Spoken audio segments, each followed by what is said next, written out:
السلام الله عليكم سود وهذا أصحاب تغالية waxaan rabaa inaan idinla wadaago lacagaha aan isbuuca rabo inaan ka tiririyo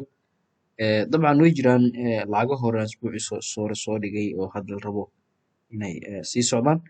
laakiin insha Allah lacagaha aan rabo inaan isbuucan aan isha ku hayo dabcan sida ogtihiin lacagta euro CHF waxaan filayaa in isbuucii dhaweyd aan idinla wadaagay dabcan meelahan aan badan yahay ka falanqeeyay already haddayna soo dhacdaa ujeedaan dabcan oo already ay continuation kusii jirto dabcan caawa laga rajeynayo inay sii dhaqaaqdo insha Allah ama caawa marka suuqu furmo ama beri yani isniinta insha Allah sidoo kale waxaa iyadana dabcan mudan in la daawado lacagaha ay DXtu maamusho dabcan DXtu waad ujeedaan dabcan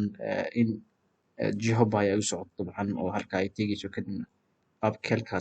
yani loo eegayo dabcan sidoo kale waxaa sidoo kale dhici karaa in halkan qaab correction ku tagtaa dhici karaysa dabcan kadibna soo dhacdo laakiin muhiimadu waxa weeye qaabkii birtaan ku tagto aan eegno ama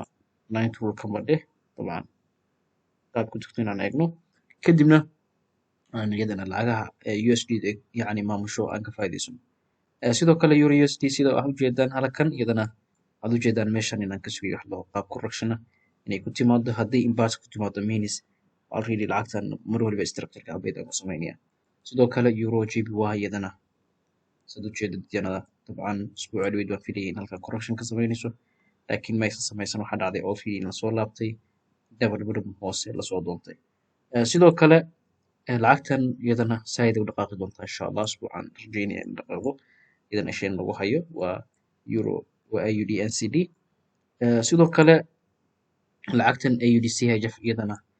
maadaama lacagta kale AUD NCD aan sugino iyadana tan waa inaan isha ku hayna dabcan waxaa dhici karta correctionka inay soo dheeristaa dhici karaysa